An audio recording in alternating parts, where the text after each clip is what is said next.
હંસો સત કેવલ સાહે. બાજુ બાજુ સૌને કહેજો સત કેવલ સાહે, સત કેવલ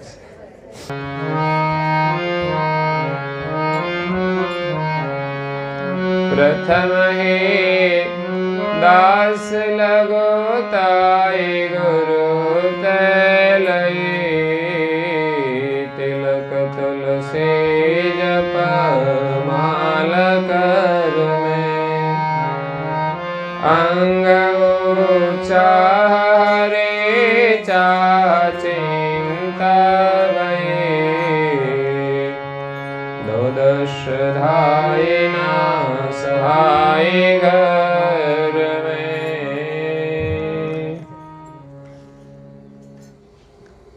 પ્રાય ભક્તજનો, જ્ઞાન સંપ્રદાયના અધ્યસ્થાપક અનંત બ્રહ્માંડાધીશ વિશ્વ નિયંતા સકર્તા સતકૈવલના પરમ વિશેષ અંશ, અનંત અંશોના તારણહાર, પરમ મોક્ષના દાતા, કૈવલ ધર્મ ધુરંધર, મહાન સમર્થ પરમ શ્રેષ્ઠ પરમ વિભૂતિવાન પરમ દયાળુ પરમ કૃપા નિધિ સર્વજ્ઞ દિવ્ય પરમ ગુરુ શ્રીમદ કરુણાસાગર મહારાજ જગતના જિજ્ઞાસુ અને મુમુક્ષુ અંશોને યથાર્થ જ્ઞાનનો ઉપદેશ આપતા સ્વરચિત હસ્તા લેવા ગ્રંથના 36મા અંગને વિશે ભક્તિની પ્રણાલિકાનું વર્ણન કરતા કહે છે કે પ્રથમ હિ દાસ લઘુતાઈ ગુરુ તે લઈ તિલક તુલસી જપમાલ કરમે. ભક્તિની શરૂઆત ક્યાંથી થાય, કેવી રીતે થાય, એમની સમજણ આપી છે.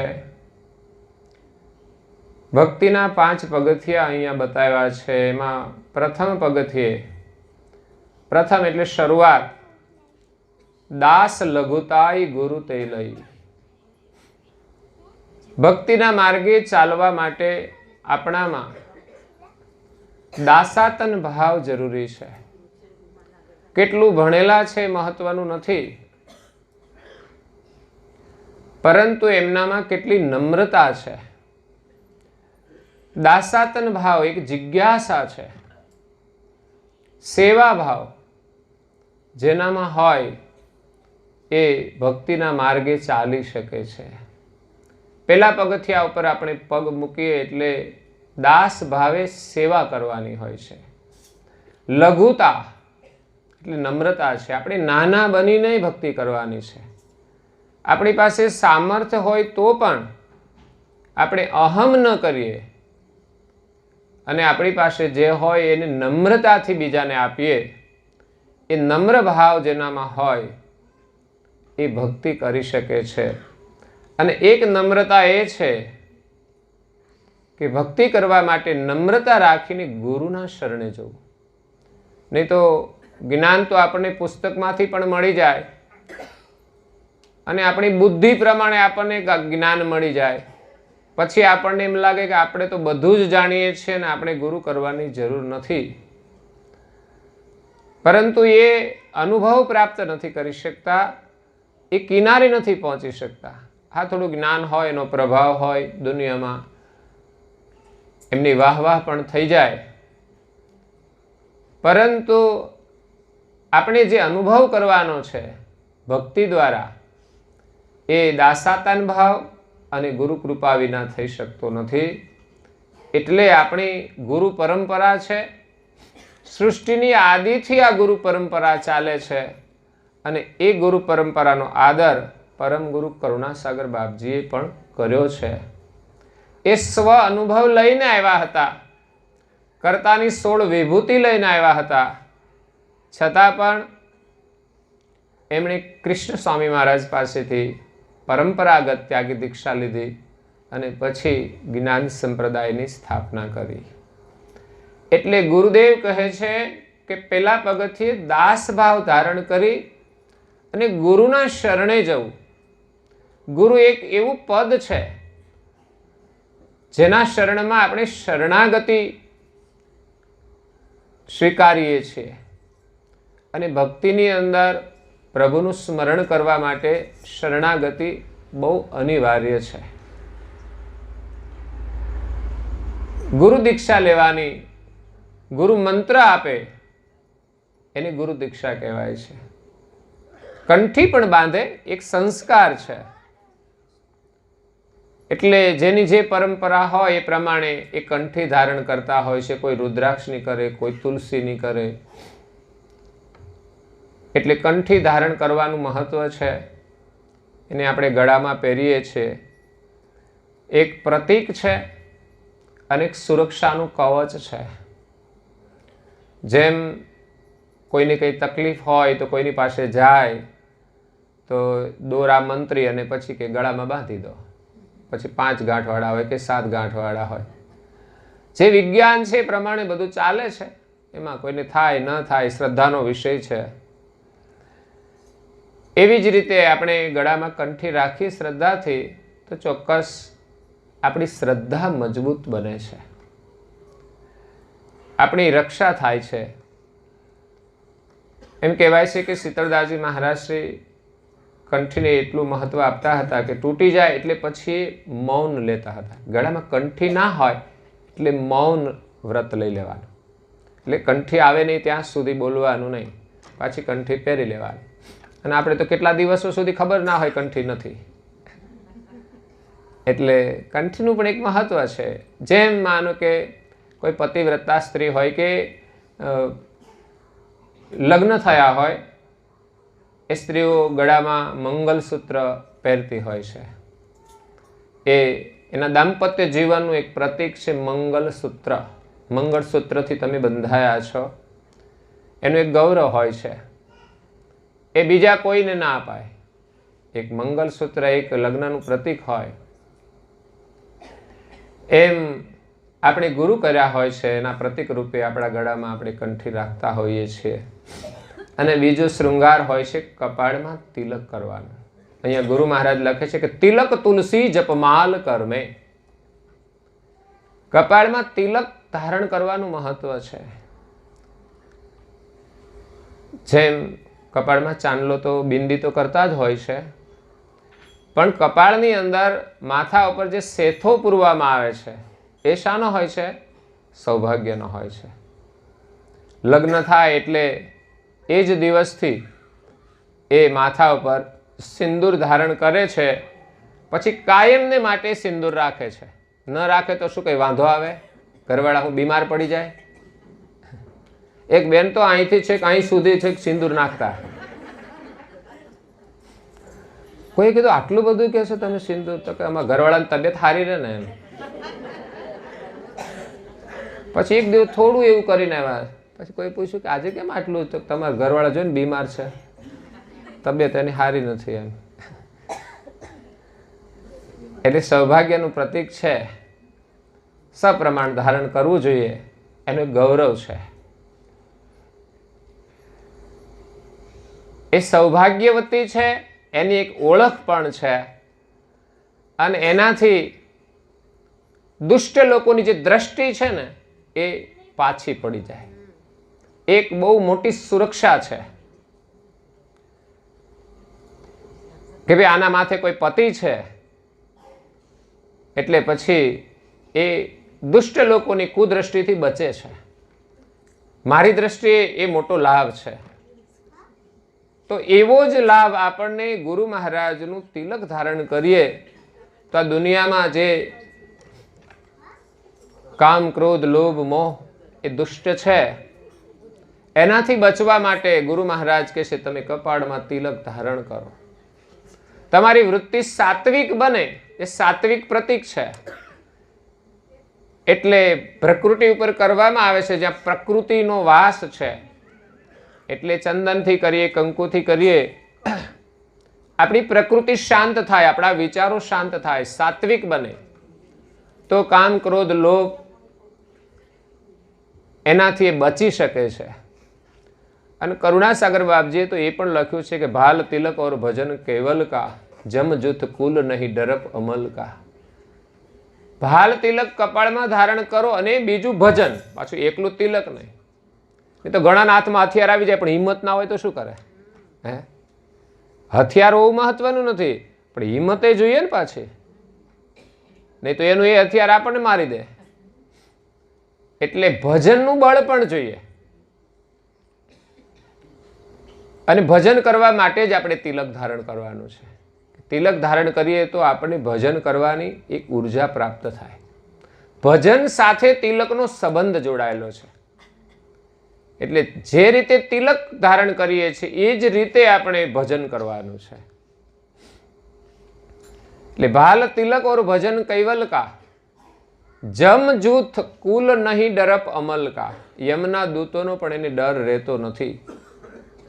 ભાલ તિલક ભવતન કુ વેદે, અણી અગ્ર કાલ કર્મ જ છેદે.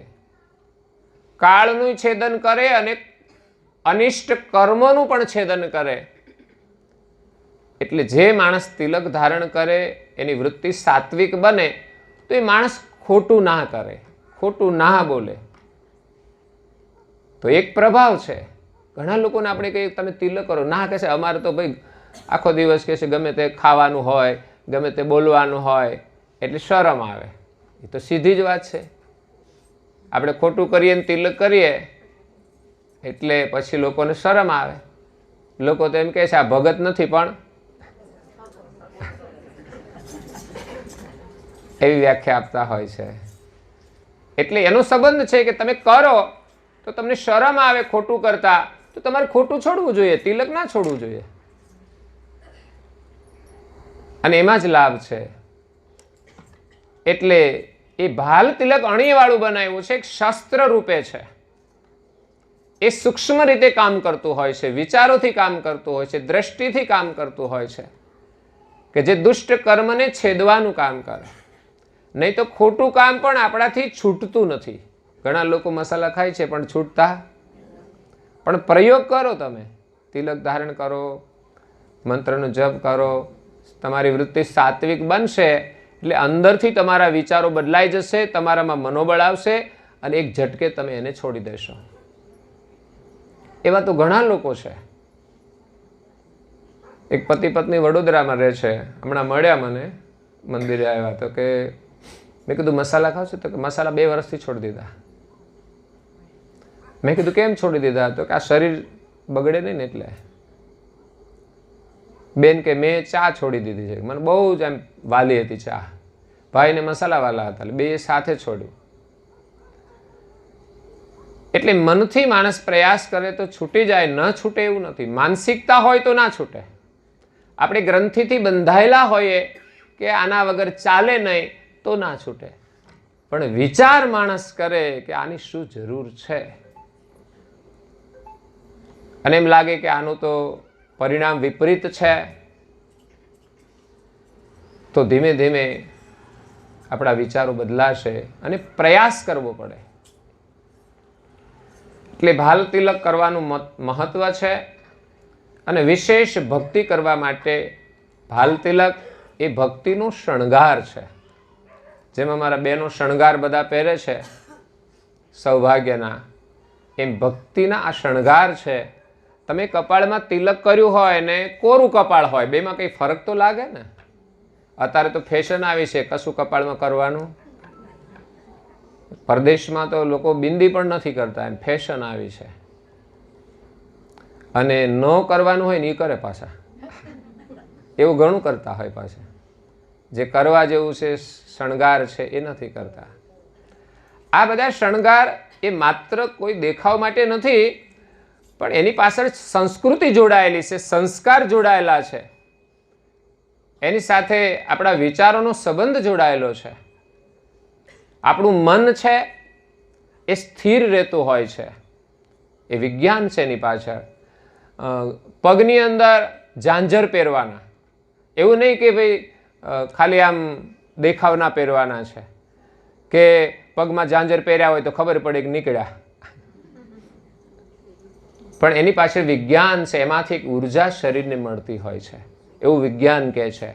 અને ગળામાં સુવર્ણના શણગાર પહેરવામાં આવે છે અને પગમાં ચાંદીના. નહીં તો સારું હોય તો સોનાના પહેરે તો ના ચાલે, પણ ના એવું નથી. ગમે તેટલા ધનવાન હોય ને તો પણ ચાંદીના જ પહેરવાના, એક વિજ્ઞાન છે.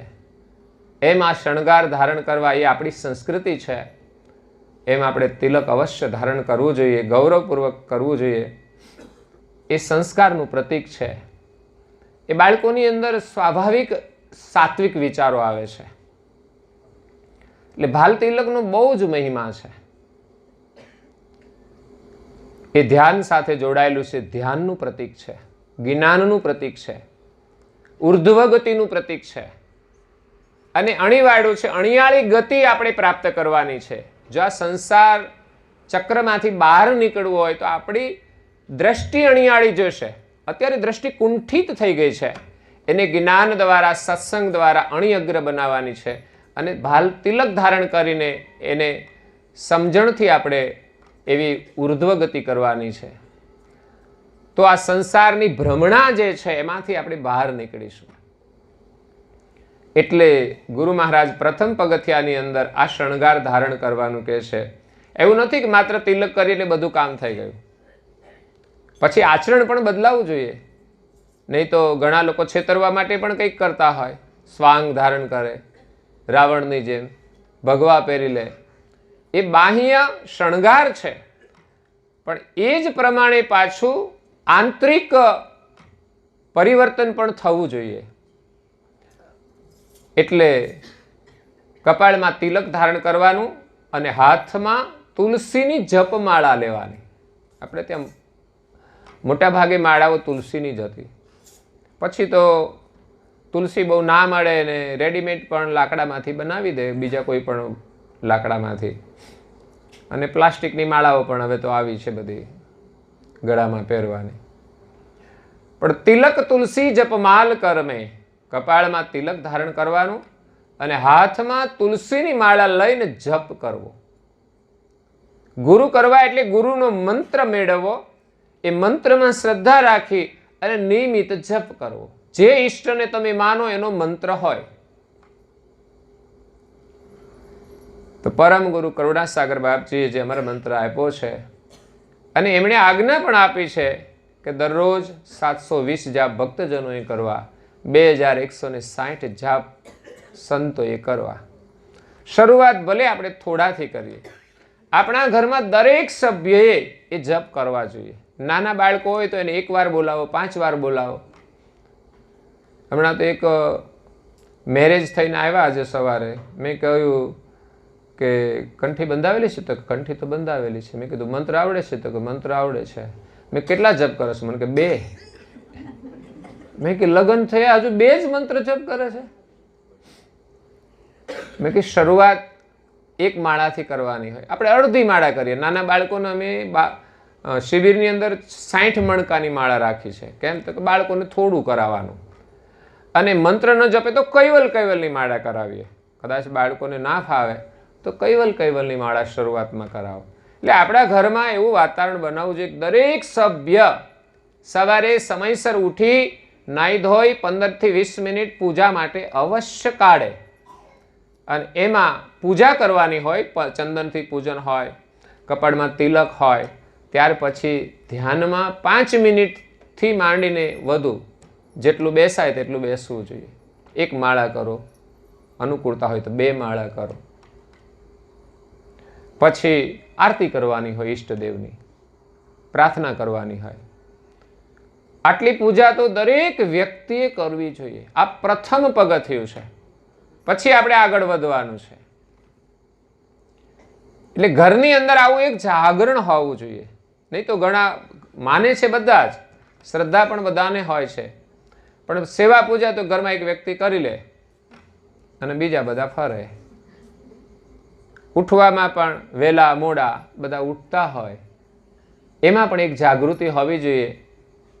હા, એવી પરિસ્થિતિ હોય ને મોડા ઉઠે વસ્તુ અલગ છે, પરંતુ અત્યારે તો ઉંમરવાળા ને એ બધા વહેલા ઉઠી જતા હોય ને જે યુવાન હોય, તંદુરસ્ત હોય, એ બધા મોડા ઉઠતા હોય. ઘણા ભાઈઓ વહેલા ઉઠીને કામે જતા રહે ને બહેનો ત્યાર પછી ઉઠતા હોય. આ તો નવી પેઢીની વાત છે. બાકી અહીં જે પેઢી બેઠી છે ને ગાયો ભેંસો વાળી, એ તો પેલા વહેલી ઉઠી જ જાય. એને આળસ નથી. એટલે જીવનમાં આળસ ના હોવી જોઈએ. એ માણસ ન તો સુખી થાય છે ન તો સફળ થાય છે. એટલે જીવનમાં કાર્ય કરવા માટેની જાગૃતિ હોવી જોઈએ. પરમ ગુરુ કહે છે કે અંગ ઉત્સાહ હરી ચાહ ચિંતા ભઈ. આ ક્યારે થાય? ગુરુના શરણે જવાનું, તિલક ધારણ કરવાનું, હાથમાં માળા લઈને જપ કરવો. તો અંગ ઉત્સાહ, અંગની અંદર શરીરમાં ઉત્સાહ હોવો જોઈએ. કાર્ય કરવા માટે શરીરમાં સ્ફૂર્તિ હોવી જોઈએ, ઉમંગ હોવો જોઈએ. કોઈ પણ કાર્ય કરવાનું હોય, ઘરમાં નાનું મોટું કામ કરવાનું હોય તો આપણને ઉમંગ હોવો જોઈએ. એવું નહીં કે પરાણે પરાણે કરવાનું. સેવા કરવાનો ઉમંગ. શરીર સારું હોય ત્યાં સુધી ક્યારેય આળસને સ્થાન ના હોવું જોઈએ. અને આપણે કામ કરીએ એટલે એવું નહીં કે ભાઈ બીજા લોકો એમ માને કે આ તો બહુ કરે છે ને એટલે બધું કામ સોંપ્યા કરે. લોકો કરવા વાળા કરે છે એને તો લાભ મળશે, પણ આપણે એવું નહીં કે ભાઈ એ કરે છે તો આપણે એમને કહી દઈએ કે લાવો પેલું કરો પેલું કરો. દરેકે કરવું જોઈએ. કામ કરવા માટે જેટલું આપણે કામ વધારે કરી શકીએ એવી ભાવના હોવી જોઈએ. નહીં તો કે એ કરી દે તો હું ઓછું કરું, એ ઉલટી ભાવના હોય છે. એટલે પરિવારની અંદર આપણે સાથે રહેતા હોઈએ તો કામકાજમાં ક્યારેય આપણને તકલીફ ના હોવી જોઈએ. નહીં તો કામને લઈને સમસ્યાઓ ઊભી થતી હોય છે. સારું સારું કામ તો એ કરે અને વાસીદું તો કે માર કરવાનું. કોઈ કામ આપણા માટે એવું ના હોવું જોઈએ કે આ નથી સારું. ભલે વાસીદું હોય એટલે સારું નથી એવું નથી, એ ખરાબ નથી, પણ સેવાનું કાર્ય છે, ઉત્તમ કાર્ય છે. જેટલું નાનું કામ હોય એટલું એ ઉત્તમ પણ હોઈ શકે. જે કોઈ ન કરે એ કામ આપણે કરીએ એ ઉત્તમ કામ છે, પણ બધા સ્વીકારી નથી શકતા. પછી વારા કરવા પડે. પણ છતાંય આપણે જો પ્રેમથી રહેતા હોય ને ભાઈઓ, એ ઘરમાં આપણે જઈએ તો બહુ આનંદ થાય. એ ભક્તિનું પરિણામ છે. બે પરિવાર સાથે રહેતા હોય હળીમાળીને, ભાઈઓ બહેનો બધા જ, તો ખરેખર એ સુખી છે. પણ એ ભક્તિના સંસ્કાર હોય તો જ રહી શકે છે, સમજણ હોય તો જ રહી શકે છે. ભક્તિ કરવામાં અંગની અંદર ઉત્સાહ હોવો જોઈએ. હરિ ચાહ ચિંતા ભઈ. હરિને મેળવવાની ચાહના અને મનમાં ચિંતા મતલબ ચિંતન હોવું જોઈએ. સંસારમાં પણ આપણે કંઈ પણ હોય તો ચિંતા તો થાય જ છે ને. ચિંતા ન હોય તો પછી સવારે હુતા જ રહીએ ને. એટલે કામકાજની ચિંતા હોય, છોકરાઓની ચિંતા હોય, બહેનોને ભાઈઓની ચિંતા હોય, ભાઈઓને બહેનોની ચિંતા હોય. એ સ્વાભાવિક છે અને તો જ આપણે કંઈક કરીએ છીએ. પરંતુ વધારે પડતી અને ખોટી ચિંતા નહીં કરવી જોઈએ. જરૂરિયાત માટે આપણે ચિંતા કરવી જોઈએ. પણ ઘણા લોકો વધારે પડતી ચિંતા કરે તો પછી એ દુઃખી થઈ જાય છે. બિનજરૂરી ચિંતા. એટલે અંગમાં ભક્તિ કરવા માટેનો ઉમંગ હોય, હરિને મળવાની ચાહના. એક શાંતિદાસજીનું ભજન બહુ સરસ છે.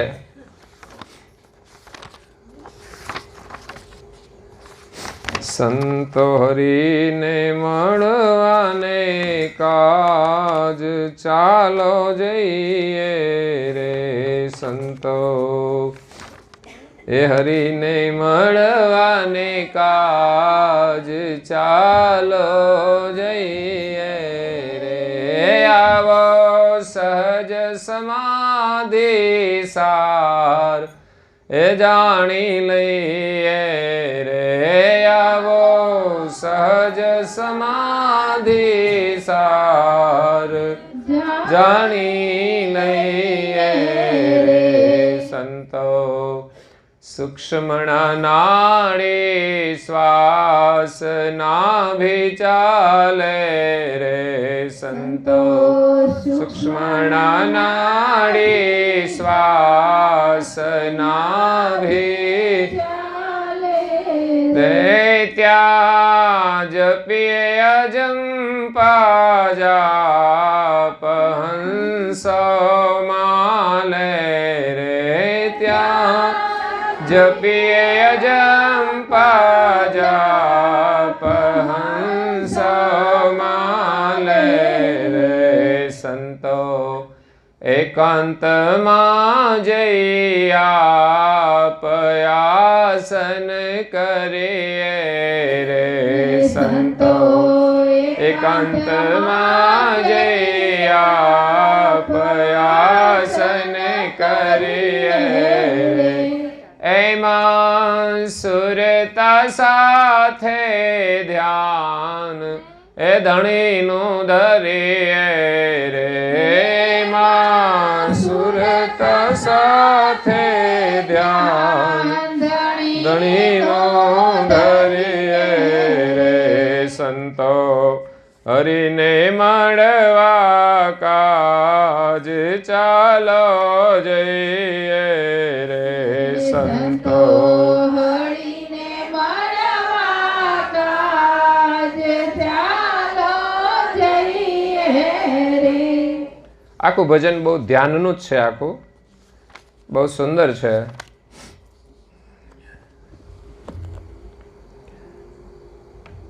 એટલે હરિને મળવાની ચાહના લગની, જેમ લગ્ન કરવાની લગની હોય ને એવી લગની જોઈએ.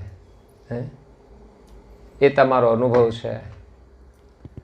ભગવાનને મેળવવા માટે કેવો ભાવ જોઈએ? લગ્ન માટે માણસ કેટલા દિવસથી તૈયારી કરે છે. એક તો ખોજ કરે છે સંબંધની, એમ પરમાત્માની એક ખોજ. ગમે ત્યાં તો નથી કરી દેતા, સારું લાગે એની સાથે જોડાણ કરીએ છીએ. એમ ગુરુ કરવા એટલે માલિકની ખોજ કરવાની છે, અને એને મેળવવા માટે પછી આપણે મહેનત કરવાની છે, પુરુષાર્થ કરવાનો છે. નહીં તો લગ્ન તો થઈ જાય પણ પછી હરખું હાલતું, જો યોગ્ય આચરણ ના હોય તો એ દાંપત્ય જીવન ચાલતું નથી. એમ હરિને મેળવવા માટે આપણે એને પાત્ર બનવું પડતું હોય છે. એની સાથે એકતા કરવા માટે જેમ દાંપત્ય જીવનમાં આપણે એનો ધર્મ પાળવાનો હોય, એવી જ રીતે પ્રભુને મેળવવાનો ધર્મ પાળવાનો હોય છે. અને જ્યારે હરિને મળવાની ચાહના થાય પછી દોદશ ધાયના સહાય ઘર મેં, પછી ચારે બાજુ એ દોડતા નથી અને પોતાનું જે ઘર છે એમાં જ રહે છે. જેનો સંબંધ જોડાઈ જાય ને એટલે પછી ક્યાંય ભટકે નહીં બહુ. પછી એનું એક ધ્યાન કેન્દ્રિત એક જ જગ્યાએ થઈ જાય. સ્વાભાવિક છે, યુવાની આવે, એનો સંબંધ કરવાનો સમય આવે એટલે મન ચારે બાજુ ફરતું હોય, પણ જેવો વિવાહ થઈ જાય એટલે એનું મન ત્યાં કેન્દ્રિત થઈ જાય. પછી એના જ ચિંતનમાં હોય. પછી બીજા 1000 નીકળી જાય, બજારે ફરે, પણ એના ચિત્તમાં જેની સાથે સંબંધ જોડાયો છે એનું જ સ્મરણ હોય છે. પછી ચારે બાજુ ભટકતા નથી. એમ ગુરુ મળી જાય, જ્ઞાન મળી જાય, પછી ધર્મ માર્ગમાં આપણે ભટકવું નથી પડતું.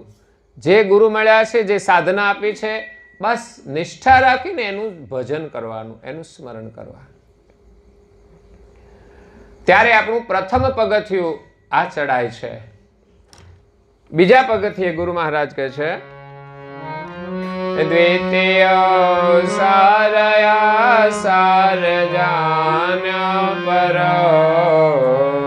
તાદરો ચેતતા વિતચીન અન્યુરે જાણ ગઈ વસ્તુની વગલહી ભેદ પામી થયો ભાવ ભીનો. ગુરુના શરણે જઈએ, એમાં શ્રદ્ધા રાખી, થોડો મંત્ર જપ કરીએ, તિલક કરીએ અને ઉમંગ અને ઉત્સાહ હોય હરિને મળવાનો, તો બીજા પગથિયે આપણને જ્ઞાન મળે છે અને સાર અસારની ખબર પડે છે. આ જગતમાં સારા નરસાનો વિવેક મહત્વનો છે. શું ખાવું શું ન ખાવું, આ વિવેક અનિવાર્ય છે ભક્તિ કરવી હોય તો. એટલે આહાર શુદ્ધિ, પછી વિચાર શુદ્ધિ, વિચારો પણ આપણા શુદ્ધ હોવા જોઈએ. એટલે સાર અસારની ખબર પડે એટલે આપણે સારું જ વિચારીએ, કોઈનું પણ ખરાબ ન વિચારીએ. નહીં તો ઘણાની દ્વેષ વૃત્તિ હોય તો બીજાનું સારું થાય એ પણ એ જોઈ ન શકે અને મનમાં વિચાર કરે કે આનું આમ થઈ જાય, આનું આમ થઈ જાય. અને એમાં એને કશું કહ્યું હોય ને પછી તો એનું મન એના પ્રત્યે એટલું બધું દ્વેષમાં આવી જાય કે એનું દુશ્મન બની જાય. એટલે એકબીજાનું ખરાબ કરવાની વૃત્તિ થઈ જાય. અને કોઈએ આપણને કશું કહ્યું હોય ને આપણે દુશ્મન થઈ જાય, પછી દુશ્મનનું જો ખરાબ થાય ને તો આપણે ખુશ થઈએ અને સારું થાય તો આપણને દુઃખ થાય કે એને સારું થઈ ગયું. પણ ભક્તિ માર્ગની અંદર જ્યારે સાર અસારની ખબર પડે ત્યારે આ જગતમાંથી આપણે સારું સારું ગ્રહણ કરવાનું છે. સુપડું શું કરે છે? સારું સારું લઈ લેશે અને કચરો ફેંકી દેશે. એવી સુપડા જેવી આપણી બુદ્ધિ બનવી જોઈએ. નહીં તો પછી ચાયણી પણ આવે છે, સારું સારું કાઢી નાખે ને કાંકરા રાખે, પૂતળિયા હોય રાખે. એટલે ચાયણી જેવો સ્વભાવ છોડી અને સુપડા જેવો સ્વભાવ બનાવવાનો. એટલે બીજા પગથિયે સાર અસારની ખબર પડે એટલે દરેક કાર્યમાં વિવેક. બોલવામાં પણ પાછું મહત્વનું છે ને, ખાવાનું અને બોલવાનું. અત્યારે બોલવાનું મહત્વ વધારે છે. જેટલો વાણીમાં વિવેક એટલી જ આપણને જીવનમાં સફળતા મળે છે. લોકોને આપણે પ્રિય લાગીએ છીએ. વાણીનો વિવેક એ જ આપણું ધન છે. એટલે વાણીમાં વિવેક હોવો જરૂરી છે. પરમ ગુરુએ મંગળપદ 2 ની અંદર કહ્યું છે, મન મંગળ આનંદ રૂપ ભયા તબ જાનહી જેનો શબ્દ વિવેક વિચાર સંત પરમાણહી. એ જ સંતનું પ્રમાણ કે જેની વાણીમાં વિવેક હોય, જેના મુખમાંથી ક્યારેય અપશબ્દ ન નીકળે. નહીં તો સાધુ ગુસ્સામાં આવી જાય તો એ પણ ગમે તેમ બકવાસ કરવા માંડે. પરંતુ સાચા સંત ક્યારેય લોકો એને પરેશાન કરે તો પણ એના મુખમાંથી અભદ્ર વાણી નીકળતી નથી, કટુ વાણી નીકળતી નથી. એનું ખરાબ કરનારનું પણ એ કલ્યાણ ઈચ્છે છે. એટલે વાણીનો વિવેક બહુ જ મહત્વનો છે ભક્તિ માર્ગમાં. ગમે એમ બોલશું ને તો પછી ભક્તિમાં રસ નહીં લાગે, પછી ભજનમાં રસ નહીં પડે. અને ભજન ગાવાનું એ જ મહત્વ છે કે આ વાણી જો ભજન ગાય ને તો એમાં વિવેક આવે. આપણું સૌભાગ્ય કહેવાય કે આ મુખ દ્વારા આવી વાણી બોલાય, કાન દ્વારા સત્સંગ સાંભળીએ, મુખ દ્વારા ગુરુ મહારાજના ગુણગાન ગવાય.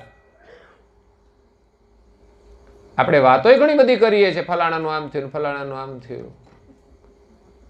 જ્યારે ભક્તજનો હોય છે જેને ભગવાનને મેળવાના હોય છે, એ તો ભગવાનના જ ગુણગાન કરે છે.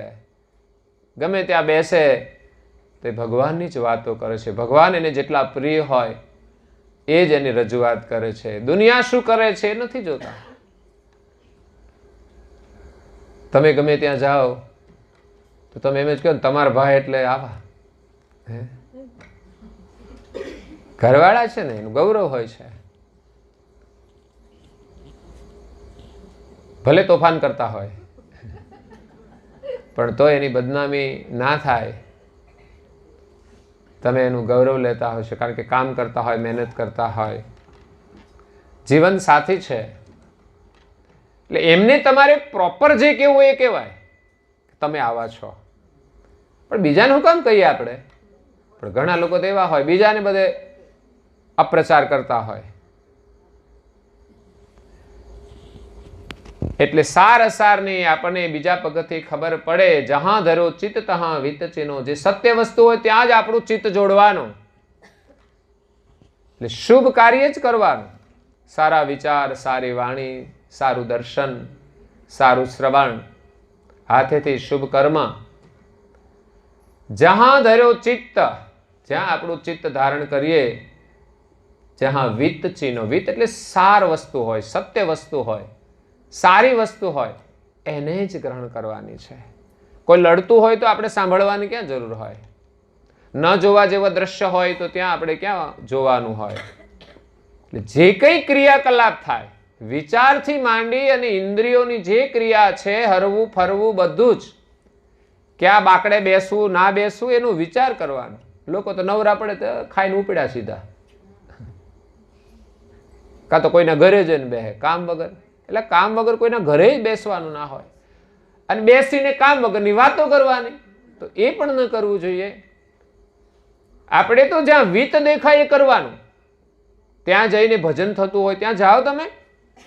આપણા ઘરમાં તમે બધા નવરા થઈ જાય તો સાથે બેસીને સારું પુસ્તક લઈને વાંચન કરો, 15 મિનિટ 20 મિનિટ, સારા વિચાર મળશે. ને પછી શાંતિથી બેસશો તો સારા વિચાર જ આવશે. જે વિચારો મેળવા એનું સ્મરણ કરો, એનું ચિંતન કરો. એ વિચારોને આપણે જીવનમાં ચરિતાર્થ કરવાના છે, એ વિચાર અનુરૂપ જીવન બનાવવાનું છે. એ વિચારો વારંવાર કરવા જેવા હોય છે, અને એ જ વિચાર વારંવાર સ્મરણ કરીએ ત્યારે એક બળ બને છે ક્રિયાનું. નહીં તો આપણે ઘણા સલાહ આપે, મસાલો છોડી દો, એક સારો વિચાર કહેવાય. કોઈક નાનું બાળક કે ને તો પણ એને ગંભીરતાથી તમે લો ને અને એનું સ્મરણ કરો ને કે આ બાળક મને સલાહ આપે છે, તો એ વિચાર વારંવાર તમારા મનની અંદર ફરશે તો તમને બળ આપશે એ મસાલો છોડવાનો. એટલે સારા વિચારની અંદર પરમાત્માને પ્રાપ્ત કરવાનું બળ છે. એટલે જે સારું સારું દેખાય ત્યાં આપણું ચિત્ત સ્થિર કરવાનું. અન્ય ઉર્જણ ગઈ વસ્તુની વગ લહી. આ દુનિયાની અંદર જે કઈ ઉલઝણો છે એ બધી જ્ઞાન દ્વારા દૂર થઈ જાય છે. બધી ભ્રમણાઓ છે, ચિંતાઓ પણ દૂર થઈ જાય. માણસને જ્યારે જ્ઞાન થાય ને સત્ય સમજાય ને પછી સંસારની દોડ મટી જાય, બીજાનું જોઈને દુઃખ ના થાય. નહીં તો આજે કોમ્પિટિશન એ જ છે, બીજાનું જોઈને આપણે દુઃખી થઈ જઈએ છીએ. આપણે સુખી હોઈએ તો પણ ઘરવાળા જોડે ઉઘરાણી કરીએ કે આ મારે જોઈએ. એટલે ઘરની અંદર કોઈ ડિમાન્ડ ના હોય કે મારે જોઈએ. આપણી પરિસ્થિતિ પ્રમાણે આપણે રહેવાનું હોય છે. સહજતાથી જે મળે એમાં આપણે જીવવાનું છે, અને સારું કામ જે કરવાનું છે, જેટલું કરવું હોય એટલું થાય છે. એના માટે કોઈ બંધન નથી. એટલે બધી જ અજ્ઞાનતા દૂર થઈ જાય. બીજા પગથિયે વસ્તુની વગ લહી. વસ્તુ એટલે આ સંસારની અંદર સાર શું છે? આ શરીરની અંદર સારરૂપ ચૈતન છે, પણ આપણે ચૈતનને મહત્વ નથી આપતા, શરીરને મહત્વ આપીએ છીએ. પણ જ્યારે વસ્તુની સમજ પ્રાપ્ત થાય ત્યારે શરીરને મહત્વ નહીં આપીએ, ચૈતનને મહત્વ આપીશું. કે દરેક ઘાટની અંદર ચૈતન છે તો આપણા એક પરિવારના જે સભ્યો છે એની પ્રત્યે પણ એક સેવાભાવ થશે, આત્મીયતા થશે, અને શરીરનું જે આકર્ષણ છે છૂટશે. કારણ કે આપણે બધા જ ફસાયા છીએ આ શરીરની કોટડીમાં, અને એની જ વેઠ કરીએ છીએ અને એમાં જ આપણું જીવન પૂરું કરી દઈએ છીએ. ચૈતન્યની તો ચિંતા જ નથી કરતા કે આ શરીર છૂટ્યા પછી આનું શું થશે, એ તો ભગવાન જાણે, એ ક્યાં જશે, એની કોઈ ચિંતા આપણે કરતા એના માટેની કોઈ તૈયારી નથી કરતા, એના માટે કંઈ મહેનત નથી કરતા. એટલે કોઈ અડધો કલાક પણ સવારે આપણે કાઢવો જોઈએ, જે આ જીવનને પણ આપણું સુખી બનાવે. માણસ સવારમાં અડધો કલાક પૂજા પાઠ કે પ્રાર્થના કરીને જે વિચારો મળે, જે શાંતિ મળે, એ આખો દિવસની પ્રસન્નતા આપે છે. સવારે તમે મોબાઈલ ચાર્જ કરો તો આખો દિવસ ચાલે, એમ આ એક ઉર્જા છે, એ આખો દિવસ આપણને પ્રસન્ન રાખે છે, કે જે કંઈ કાર્ય કરવાનું એમાં મનોબળ આપે છે.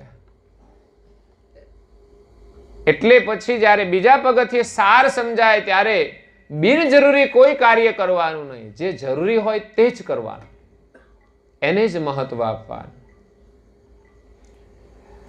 અને એ ભેદ જ્યારે મળી જાય, વસ્તુની પ્રાપ્તિ થઈ જાય, સાર. એક સુખ છે શરીરનું, ઇન્દ્રિયોનું, અને બીજું સુખ છે ચૈતનનું.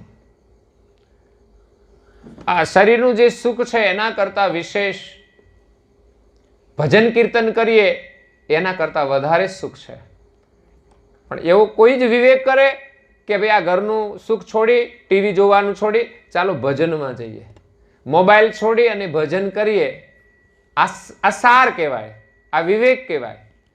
તો જેને રસ પડ્યો છે એ લોકો કરે છે, બાકી બધાને તો આમાં જ રસ છે, સમય એમાં જ પસાર કરી દે છે. એટલે બીજા પગથિયે જ્યારે વસ્તુની સમજ પ્રાપ્ત થાય જ્ઞાન દ્વારા, ત્યારે એનો ભેદ મળે છે. એ ભેદ પામી ભયો ભાવ ભીનો. એ ભેદ સમજાતા એ સારી ક્રિયા કરવા માટે ભાવ ભીનો થઈ જાય છે. ઘણા લોકોને બહુ જ રસ હોય છે, અને એનો રસ જોઈને આપણે પ્રેરણા લેવાની છે. ઘણા લોકોને એટલી બધી ભક્તિની લગ્ની લાગી જાય છે કે એને સંસાર તુચ્છ દેખાય છે, કે આમાં કઈ રસ નથી. પરદેશમાં મોટા થયેલા લોકો, પરદેશમાં રહેતા લોકો અહીંયા ભારતમાં આવીને ભક્તિ કરે છે, કે પરદેશમાં સુવિધા સગવડ છે, વૈભવ છે, પણ અહીં જેવો ભક્તિનો આનંદ નથી. ત્યાં વૃંદાવનની અંદર અનેક કૃષ્ણ ભક્તો ગોપી ભાવે ફરે છે અને ગૌરવ અનુભવે છે કે અમે અહીંયા વૃંદાવનમાં આવ્યા છીએ. ઘણી યુવા પેઢી છે અને યુવાનીની અંદર એટલો બધો રંગ લાગી જાય છે તો એમ કહે છે કે હવે અમારે લગ્ન નથી કરવા. લે, આ સમયની અંદર એ કેટલો રસ હોય, એનામાં કેટલો ભાવ હોય, કેટલી લગ્ની લાગી હોય, ત્યારે એમ વિચારે કે બસ હવે સંસારમાં કઈ સુખ નથી. એમ લગ્ન નહીં કરવાનો મતલબ કે આજે લોકો સંસારમાં લગ્ન કરે છે તો એમ માને છે કે અમને આ બધું સુખ મળે. લગ્ન જીવન બરાબર છે, જેની સાથે જોડાય એનો એક ધર્મ હોય છે, એનું કર્તવ્ય હોય છે, પણ એ કરતાંય વધારે એવી ઈચ્છાથી જોડાય છે કે એ મને સુખ આપે, હું કહું એમ એ કરે તો લોકોને આનંદ આવે છે. દરેકની ઈચ્છા એવી હોય છે. ભાઈને એમ હોય કે હું કહું એમ બેન કરે તો બરાબર, બેનને એમ હોય કે હું કહું એમ ભાઈ કરે તો બરાબર. એકાબીજા પ્રેમથી કરે ને ત્યાં સુધી સરખું ગાડું ચાલે, પણ એકબીજાની આગ્રહ હોય ન કરે ને ત્યારે તકલીફ ઊભી થાય. સમસ્યા નાની નાની વાતમાંથી સમસ્યા ઊભી થઈ જાય. એટલે વાસ્તવિક એ સુખ નથી. સુખ એકબીજાની સેવા કરવામાં છે, એકબીજાને પ્રેમ આપવામાં છે. પણ એ છોડીને લોકો તો માત્ર વૈભવ સુખની અંદર જ સુખ માની બેઠા છે.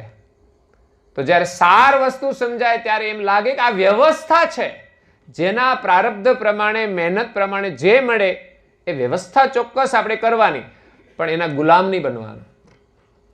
એ વ્યવસ્થામાં એટલા પરાધીન નહીં થવાનું કે આપણે સમય હોય તો પણ ભગવત સ્મરણ ન કરીએ, માત્ર ભોગના સાધનો વધારતા જ જઈએ. એટલે ભગવત સ્મરણ આપણે ભૂલી જઈએ. એ ભોગનું સુખ સત્ય નથી, પરિવાર સત્ય છે. એક દાંપત્ય જીવન હોય સંસ્કારી, એમાં સંસ્કારી બાળકોનો જન્મ થાય, અને સમાજમાં દરેક લોકો સારા કાર્ય કરે અને એનું જીવન સફળ કરે. અને ભગવત સ્મરણ કરીને જ જીવન સફળ કરવાનું છે. પણ એ બીજા પગથિયે સાર જો સમજાય, વસ્તુની પ્રાપ્તિ થાય કે આ વસ્તુ સત્ય છે, એ સત્ય વસ્તુ મળે ત્યારે બીજી બધી જ ઉલઝણ દૂર થઈ જાય અને સત્યને પામવા માટે એ ભાવ ભીનો થઈ જાય છે. ત્રીજું પગથિયું એમ કે છે, કલાક થઈ જાય તો પછી પોણો કલાક થયો છે. તૃતીય પ્રેમ પ્રકાશ ઉલ્લાસ જય દાસનો દાસ થઈ આદર માનય વેલાન સરધા ભર્યો દાઈને દૂરથી ઓરે લે. ત્રીજા પ્રગતિએ પ્રેમનો પ્રકાશ થાય છે. જીવનમાં જ્યાં પ્રેમ છે ને ત્યાં પ્રકાશ છે, અને પ્રેમ નથી ત્યાં શું છે? વહેમ છે. એક ભજન એ પણ સુંદર છે, વહેમ ભૂલી પ્રેમમાં ભરપૂર થાતો જાવ છું, સત્ય હિંસક શસ્ત્રધારી સુર થાતો જાવ છું, વહેમ ભૂલી પ્રેમમાં ભરપૂર થાતો જાવ છું. સંસાર સુખની અંદર મોટા ભાગના લોકો વહેમમાં જીવે છે. સુખનો પણ વહેમ છે, પણ વહેમ ભૂલી પ્રેમમાં ભરપૂર થાતો જાવ છું. એ પ્રભુની અંદર જોડાય ને તો પ્રેમ છે, અને એ જ પરિવારમાં સાચો પ્રેમ છે કે બધાનો પ્રેમ પ્રભુમાં જોડાય અને બધા જ પ્રેમથી રહે કે આપણે બધા જ પ્રભુના છીએ. આપણો સંબંધ એકમાત્ર નિમિત્ત બની જાય. જ્યારે અહીંયા તો કેવું થાય, ભગવાનનો સંબંધ ભૂલો અને અહીંયા તો આપણો સંબંધ મહત્વનો, હું તારો ઘરવાળો, હું તારી ઘરવાળી, હું કહું એમ તમારે કરવાનું, તમે કેમ માર કરવાનું. એમાં લડાઈ ઝઘડા હોય છે. નાની નાની વાતો ન માને ને ત્યારે થોડો આંચકો તો લાગે જ છે બધાને, પણ ચલાવી લે છે. સમજાય? બાકી ઝટકો તો લાગે જ. આપણે કહીએ ન કરે, આ ક્યાં ભટકાણા હે? ઝટકો તો લાગે જ. ઇલેક્ટ્રિકનો જેમ કરંટ લાગે ને એમ કરંટ તો લાગે જ છે. હર કોઈને પોતાની ઈચ્છા પ્રમાણે કોઈ કરે ને તો ગમે છે. તમારા ભાઈ બહુ સારા, હું કહું એમ જ કરે, એ તો કરે તો ગમે જ ને પછી તો. પણ આપણે બધાએ ભગવાને જે કહ્યું છે, મહાપુરુષે જે કહ્યું છે, બધું કરવાનું છે.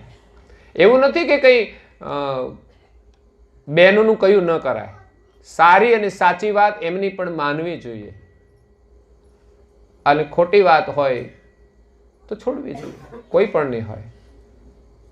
એટલે સાંસારિક જીવનમાં પણ એક ન્યાય હોવો જોઈએ, અને વિશેષ આપણે ધર્મની જે વાતો છે એ માનવાની છે ને કરવાનું છે. ત્રીજા પ્રગતિએ પ્રેમનો પ્રકાશ થાય. પરિવારમાં ઘણા પરિવારોમાં પ્રેમ જોવા મળે છે, કોઈ દિવસ સંઘર્ષ ન હોય. આવું બને? પતિ પત્નીમાં ક્યારે લડાઈ ન થાય એવું બને? બંને પાત્રો સમજદાર હોય તો પણ ન બને. અને એક સમજદાર હોય ને તોય પણ ન થાય ઝઘડો, કે જવા દો એ બધું એવા જ છે તો જતું કરી દે તો કઈ વાંધો ના આવે. પણ બે હરખા ભેગા થઈ જાય ને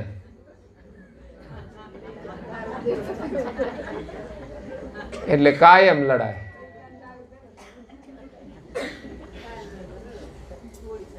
એટલે છૂટાછેડાના કેસ વધ્યા છે. કાયમ લડવું નહીં, સારું લાગે એમની સાથે જોઈન્ટ થઈ જાય. તૃતીયો પ્રેમ પ્રકાશ ઉલ્લાસ. પ્રેમનો જે પ્રકાશ છે ત્યાં પ્રસન્નતા છે, ઉલ્લાસ. સંસાર સુખમાં એવો પ્રકાશ નથી હોતો. સંસારમાં જે પ્રેમ છે ને એમાં એ પ્રકાશ નથી, પણ પરિવાર બધા સાથે રહીને જો પ્રભુમાં પ્રેમ જોડે તો એમાં પ્રકાશ થશે અને આખો પરિવાર ઉલ્લાસમાં રહેશે. ઘણીવાર અમે પૂનમે સત્સંગમાં આવે તો આખો પરિવાર આવે, પતિ પત્ની આવે, છોકરાઓ પણ આવે, અને ઘણા એકલા આવે. કેમ? તો કે ભાઈ આવું છે બધું, એકને રસ છે ને એકને નથી. ઓછો રસ હોય પણ સાથે આવતા હોય તો સારું. બેને સરખો રસ હોય એવું ન પણ બને, પણ સાથે સારા કામમાં જવું જરૂરી છે. આ તો સંસ્કારી બહેનો હોય ને તો એમની સાથે આપણે ફરજિયાત જવું પડે ને એ આપણી સાથે ના આવે. ભજનમાં બહેનો જાય પણ ભાઈઓ નથી જતા. એવું નથી કે ભજન બહેનોનું હોય એટલે બહેનો જાય. આ તો પછી ભાઈઓ નથી કરતા એટલે પછી બહેનોનું મંડળ ચાલે છે. બાકી તો ભાઈઓ અને બહેનો બધા સાથે ભજન કરી શકે. મીરાબાઈ સંતોની સાથે ભજન કરતા હતા. એટલે અંદર પ્રેમનો પ્રકાશ થાય એટલે ઉલ્લાસ, પ્રસન્નતા મળે છે. પ્રસન્નતા એ જ સુખ છે. પણ સંસારમાં પ્રસન્નતા ટકતી નથી. મળે તો ખુશ ને ના મળે તો ના ખુશ. એમાં પ્રસન્નતા બહુ થોડી હોય છે. વધારે માણસ ઉદાસ હોય છે, ના ખુશ રહે છે. વ્યવસ્થા ઘણી બધી હોય, એની ખુશી હોય, પણ એક નાનકડું દુઃખ આવે ને એટલે પછી લોકો દુઃખી થઈ જાય. તો દુઃખ તો આવ્યા જ કરે છે. એટલે પ્રભુના સ્મરણ વિના, પ્રભુના પ્રેમ વિના પ્રસન્નતા નથી. દાસનો દાસ થઈ સંત સેવે. એ પ્રસન્નતા કેવી હોય છે? સેવાની પ્રસન્નતા હોય છે. એનું જીવન સેવામય બની જાય, શબરી જેવું જીવન બની જાય.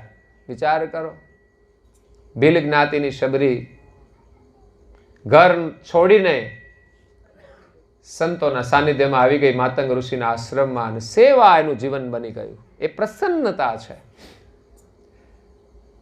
જેને સેવામાં સુખ મળે ને એ દુઃખી ના થાય. કારણ કે સેવા તો તમે ગમે ત્યારે કરી શકો, પણ સેવા લેવાથી જેની પ્રસન્નતા મળે ને એ માણસ ખુશ ના રહે. બધા થોડા કઈ કાયમ સેવા કરે, ક્યારેક કોઈ કરે, ના કરે. સેવા લેવાની વૃત્તિ હોય તો માણસ ખુશ ના રહે. એટલે દાસનો દાસ થઈ, જે ભગવાનના દાસ હોય એ એના દાસ બનવાનું છે. પણ લોકો તો માયાના દાસ બને છે, સંસારના દાસ છે, પૈસાના દાસ છે, પણ સંતોના દાસ થતા નથી કે છે. દાસનો દાસ. સંતો એ ભગવાનના દાસ છે. બધાને પાછળ દાસ લાગે છે ને. તો દાસનો દાસ થઈ સંત સેવે. સંતનું સેવન કરવું મતલબ સંતના સાનિધ્યમાં રહેવું, સંતના વિચારમાં રહેવું, એનું સેવન કરવું. એમના વિચારોનું, એમના કાર્યોનું. કાર્યક્ષેત્ર પણ હોય, જેટલું યોગ થાય એટલું એ કાર્યક્ષેત્રમાં જોડાઈને અને વિશેષ આપણા સમયનું યોગદાન આપવું જોઈએ. આપણું મન નિરંતર સેવા અને સ્મરણમાં રહેવું જોઈએ. એટલે તો નારણદાસજી મહારાજ શ્રી કહે છે કે મહેર કરી મોઈ દીજીએ સેવા સ્મરણ ધ્યાન. ધ્યાન ત્યારે જ લાગશે કે જ્યારે સેવાની વૃત્તિ હોય અને સેવા પ્રબળ હોય ત્યારે સ્મરણ બને છે. અને સ્મરણ થઈ જાય પછી ધ્યાન તો સહજ લાગી જાય. ધ્યાનમાં શું જોઈએ? સ્મરણની ભૂમિકા હોય તો તમે ધ્યાન કરી શકો. દુનિયાની વાતો તમે કરતા હોય, એના વિચારો હોય, તમે ધ્યાનમાં બેસો તો મન સ્થિર ના થાય. પણ જે નિરંતર સ્મરણમાં લગ્ની લાગી જાય એ જ્યાં બેસે ને ત્યાં એને ધ્યાન પ્રાપ્ત થઈ જાય છે. સંતની સેવા કરવાનું મહત્વ છે. આદર માન અવિલાન શ્રદ્ધા ભર્યો. સંતોનો આદર માન અને અવિલાન કરે છે. પોતાના અંતરમાં શ્રદ્ધા ભર્યો. એનામાં અદ્ભુત શ્રદ્ધા હોય છે. સારું કાર્ય કરવા માટે આપણી શ્રદ્ધા મજબૂત જોઈએ. પ્રભુનું સ્મરણ કરવું મતલબ અવિલાન કરવું. અને સંતોનો આદર, સંતોનો આદર એનું અવિલાન શ્રદ્ધાથી આપણે કરીએ. ધાઈને દૂરથી ઉર લેવે. કેવો ભાવ છે એનો, દોડીને એમને મળવા જાય. ઉર લેવાનો મતલબ હૃદયમાં ધારણ કરવા. ઘણી વાર તો લોકો ભેટીને મળતા હોય છે, એવો એક પ્રેમ છે. પણ અહીંયા એક હૃદયથી એને મળવા જવું, દોડીને સામે ચાલીને. આપણે ત્યાં મહેમાન આવે, વેવાય આવે, ફોન કર્યો હોય એટલે આપણે રાહ જોતા આવે એટલે આપણે 2 પગથિયા ઉતરી જઈએ. કેમ? તો કે વેવાય આવે છે. એક પ્રેમ છે, સારી વસ્તુ છે, ખોટું નથી. આ વિવેક છે સાંસારિક. આપણા વડીલો હોય, મહેમાન આપણે ઘરે આવ્યા હોય તો આપણે પછી એ વિદાય થાય એટલે આપણે ઘરમાં બધે સોફા ઉપર બેઠા હોઈએ તો પછી મહેમાન એકલા નીકળી જાય એવું નહીં. આપણે પણ ઊભા થઈને અહીંયા સુધી તો કમસે કમ ઓસરીની કોર સુધી તો જઈએ. કોઈ વિશેષ સંતો આવ્યા હોય તો એને છે ગામના ભાગોળ સુધી લોકો જતા હોય છે. એટલે એક આદર માન છે. એમ સંતો આપણને મળે એને આપણે હૃદયથી સામેથી મળવા માટે જઈએ, દર્શન માટે. તો સંતોમાં આપણી એવી શ્રદ્ધા હોવી જોઈએ અને સંતો દ્વારા આપણને જ્ઞાન પ્રાપ્ત થાય છે. ત્યારે ચોથા પગથિયાની અંદર જ્ઞાન ચતુર્થ સેવ કરતા હવો શબ્દની મોરકી સર્વ કોઈ કર્મ કલેશ આવેશ ને પર હરે ઘટ ઘટ આત્મા એક સોઈ. સેવા કરતા કરતા જ્ઞાનની પ્રાપ્તિ થાય એ સેવન છે. સંતોના સાનિધ્યમાંથી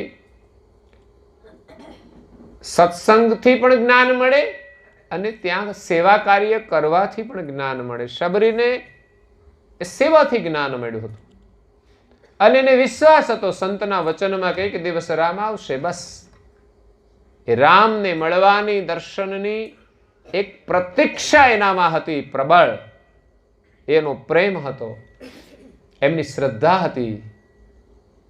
આજે રામ આવશે, નહીં તો આપણે કહીએ કીધું છે આવશે, ગમે ત્યારે આવશે, ત્યારે આવશે જ ને, બીજું હું. એવું નહીં, આજે આવશે એની એક પ્રતીક્ષા. આખો દિવસ એની પ્રતીક્ષામાં જતો રહે, એ સ્મરણમાં જતો રહે અને આવવાના હોય એટલે તૈયારી.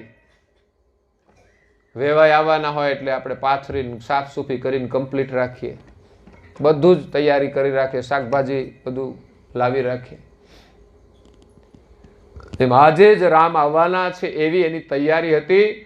જંગલમાં જઈ અને ફળ લાવતા, બોરની વાત આવે છે, પછી તો બીજા ફળે લાવતા હશે જે મળતા હોય સિઝન પ્રમાણે. એ આવ્યા ત્યારે કદાચ બોર મળ્યા હશે એટલે બોર આપ્યા હતા. જે સિઝન હોય એના ફળ હોય જંગલમાં. તો શબરીબાઈ જંગલમાં તો શું મળે બીજું, ફળ હોય ને ફૂલ હોય. તો રોજે તૈયારી કરતી, આંગણું સાફ કરતી, રસ્તો સાફ કરતી અને પ્રસાદ રાખીને પાછી ઝાડવા ઉપર ચડીને દૂરથી જોવે કે કઈ રામ આવે છે. આ છે જિજ્ઞાસા પ્રભુને મળવાની અને એની શ્રદ્ધા છે. ગુરુ મહારાજે કહ્યું છે કે અહીંયા એક દિવસ રામ આવશે. હમણાં તો ભજન કેટલા સરસ ગાતા હતા. હમણાં રામની પ્રતિષ્ઠા થઈ. आएंगे आएंगे राम आएंगे, मेरी झोपड़ी के भाग आज खुल जाएंगे. राम आएंगे, राम आएंगे तो अंगना सजाऊंगी, कि दिवाली मैं मनाऊंगी, मेरे कर्मों के सारे पाप मिट जाएंगे. राम आएंगे. આ ભક્તિ ભાવ આપણે હૃદયમાં ધારણ કરવાનો છે. આજે શબરીએ ધારણ કર્યો એવો જ ભાવ ભગવાનને મળવાનો કે પ્રભુ આપણને મળશે.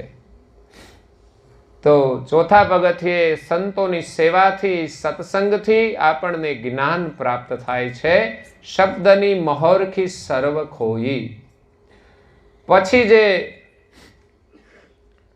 આપણને સંકોચ થાય કઈ બોલવામાં, તો એ સંકોચ રહેતો નથી. શબ્દની મોરખી સર્વ ખોઈ. સંસારના જે શબ્દો હતા કે દુનિયામાં આપણને કઈ સંકોચ થાય કઈ કરવા માટે, જેમ મીરાએ શરમ છોડી ભક્તિ કરવા માટે. રોહિદાસ ચમાર હતા છતાં પણ ત્યાં જતા હતા. શરૂઆતમાં એને ડર લાગતો હતો કે આ રાજ કહેવાય અને હું જાઉં તો આ લોકો બહુ વિરોધ કરે, એટલે કંઈક ઓઢીને જતા, કોઈને ખબર ન પડે કે આ મીરા જાય છે. પણ પછી તો એ ડર પણ છોડી દીધો, કારણ કે પછી એને સંકોચ નથી રહેતો, નિર્ભય થઈ જાય છે. જ્ઞાન જ્યારે પ્રકાશ થાય ને પછી એને એમ લાગે કે હવે આ દુનિયાની શરમ છોડી દેવાની, એ ભગવાનના ભરોસે થઈ જાય છે. કર્મ કલેશ આવેશને પરહરી. દુનિયામાં જે કર્મનો કલેશ છે દુઃખનું કારણ આપણા કર્મ છે. પછી કલેશ કરનારા જે કર્મ છે અને આવેશ, ઘરમાં ઝઘડા શાના છે? આવેશના. જેને અત્યારે ઇંગ્લિશમાં ઈગો કહે છે, અભિમાન. તો એ આવેશ, લોકો છે ને એક જણ બોલે ને પછી સામેવાળો એનાથી ડબલ બોલે અને પછી આવેશમાં બધા બોલવા માંડે અને છૂટાછેડાની નોબત આવી જાય, એ ત્યાં સુધી પહોંચી જાય છે. હું કહું ઘરમાં કોઈ જ દુઃખ નથી હોતું, એવી રીતે ઘરમાં ઝઘડાઓ ઉભા થાય છે. આવેશ એટલે આવેશમાં કોઈ નિર્ણય નહીં લેવો જોઈએ. માણસ ગુસ્સામાં હોય ત્યારે કોઈ નિર્ણય નહીં લેવો જોઈએ. કલેશ કરનારા જે કર્મ છે એવા આવેશને પરહરી ઘટઘટ આત્મા એક સોઈ. દરેક ઘાટમાં એક જ સરખો આત્મા છે. જે આકર્ષણ છે, કલેશ છે, એ શરીરને લઈને છે. જો બધાની અંદર એક આત્મા જોઈએ ને તો બધાના પ્રત્યે પ્રેમ થાય.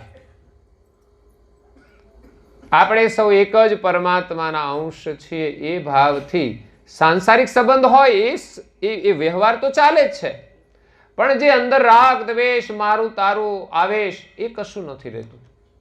પછી તો જીવન કેવું થઈ જાય? નરસિંહ મહેતા જેવું થઈ જાય, મીરાબાઈ જેવું થઈ જાય, અચરતબા જેવું થઈ જાય. અનેક સંતો થઈ ગયા ભક્તિ કરી, એવું આપણું જીવન નિર્મળ થઈ જાય. અને ભગવાનને એ જ વ્યક્તિ પ્રિય છે જેનું મન નિર્મળ છે. મન નિર્મળ બની જાય કૈવલની ધૂનમાં. મન નિર્મળ બની જાય કૈવલની ધૂનમાં. કાયા નિર્મળ થઈ જાય કૈવલની ધૂનમાં. કાયા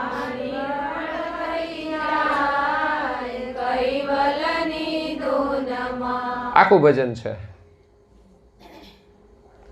બહુ સરસ ભજન છે. એક એક ભજન પાછું લઈએ ને જ્યાં જ્યાં પોઈન્ટ આવે ત્યારે તો ગાવાનો બહુ આનંદ આવે ને એમાં રહેલો જે બોધ છે એ આપણા અંતર પ્રકાશ કરતો હોય છે. આ બધું સાંભળવું શા માટે? ગાવાનું શા માટે?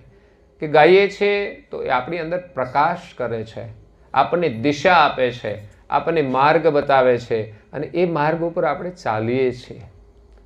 જો આપણી પાસે આ વિચારો નહીં હોય તો પછી આપણે સંસારના પ્રભાવમાં આવી જઈશું, દેખાદેખી પછી જીવીશું. એટલે દરેકની અંદર એક આત્મા જોઈને આપણે ભગવાનનું ભજન કરવાનું છે. પંચમો સંચ વિજ્ઞાન વેતા ભયો. પાંચમા પગથિયે આ શરીરને જે ચલાવનાર ચૈતન છે એ જ્ઞાનનો એ વેતા બની જાય છે સદગુરુની કૃપાથી. જો આવી રીતે ભક્તિ કરે, બધામાં એક આત્મા જોવે તો એ જ સ્વરૂપનો અનુભવ આપણામાં થાય છે. જ્યાં સુધી બીજાના આમાં શરીર જોઈશું, સંપત્તિ જોઈશું કે રાગ દ્વેષ રાખીશું, ત્યાં સુધી આપણી અંદર આપણે પોતાને ઓળખી શકીશું નહીં. પણ દરેક શરીરમાં રહેલો આત્મા દેખાય, કીડીથી કુંજર સુધી બધામાં એક આત્મા દેખાય, એને આત્મા ભાવે જોઈએ. ત્યારે પાંચમા પગથિયે દરેક ઘાટને ચલાવનારું જે સંચરૂપી ચૈતન છે એનું એને વિજ્ઞાન પ્રાપ્ત થાય છે, એનો વેતા થાય છે. નિજપતિ પરમગત સરળ ગાવે. પછી માલિકના ગુણગાન એ બહુ સરળતાથી ગાય છે. પછી આખા જગતમાં જ્યાં દ્રષ્ટિ કરે ત્યાં એને ભગવાન જ દેખાય છે. લોકો એમ કહે છે કે બધાની અંદર ભગવાન છે. ભગવાનનો અંશ છે, એ ભગવાન રૂપે જ છે. જ્યાં જ્યાં નજર મારી ફરે ત્યાં ત્યાં નિશાની આપની. તો ભગવાનની નિશાની વગરની કોઈ વસ્તુ જ નથી, એના વગર કોઈ વસ્તુ બની નથી. તમે એના ઊંડાણમાં જાઓ તો ભગવાન જ મળશે, કારણ કે એને ચલાવનાર તો ભગવાન છે. પ્રાણી પશુ પંખી બધાને જીવન આપનાર પરમાત્મા છે. તો એક દ્રષ્ટિ બનાવવી પડશે, એવા વિચારો બનાવવા પડશે. પણ આપણે કોઈ રમકડું જોઈએ તેમ થાય કે આપણે આવું લઈએ, એટલે સ્થૂલ દ્રષ્ટિ છે આપણી. બસ એને ઉપભોગ કરવાનો, મોહમાં આપણે ફસાઈ જઈએ છીએ. ભગવાનનું સ્મરણ નથી કરતા એટલે દુઃખી થઈએ છીએ. મળે તો આનંદ થોડી વાર, ન મળે તો દુઃખ. તો સંસારની તો પરિસ્થિતિ એવી છે કે આ બધું કાયમ માટે રહેતું નથી. પરિવારમાં બધા એકબીજાને અનુરૂપ થતા નથી એટલે દુઃખ રહે છે. આજે બધા ખુશ હોય પણ કાલે સવારે નવી એક વ્યક્તિ આવે તો વળી મનમેળ ન હોય તો પાછું દુઃખ થઈ જાય. કંઈક ને કંઈક દુઃખ રહેતું હોય છે. તો નિજ પતિના ગુણગાન એ સરળતાથી ગાય છે. કહે કુબેરે દાસ દાવે કરી આદરીને અવિનાશ પાવે. દાસ ભાવે પહેલું પગથિયું છે એ છેલ્લા પગથિયા સુધી જોઈએ. દાસ ભાવે એ ભગવાનના ગુણગાન ગાય આદર કરીને અવિનાશીને પ્રાપ્ત કરે છે. સાધના કરે છે, શરૂઆત કરે છે આદર કરીને. કાર્યનો આદર કરવો પડે. ભગવાનનું સ્મરણ કરવા માટે, સેવા કરવા માટે આપણે એક નાનકડી શરૂઆત કરી દો ને. એક નાનકડું બીજ જેમ જમીનમાં વાવો ને પાણી મળે એટલે ઉગે ને મોટું વટ વૃક્ષ બને ને એને ફળ પણ લાગે. એવી જ રીતે આજે એક નાનકડો વિચાર આપણામાં એક શરૂઆત કરે કાર્યની, એ ભવિષ્યમાં એક મોટું વટવૃક્ષ બને છે. કરુણાસાગર બાપજીએ કહ્યું કે મંત્ર આપ્યો છે એનો જપ કરો. તમે ઘરમાં 5 મિનિટ બેસો ધ્યાન કરવા માટે.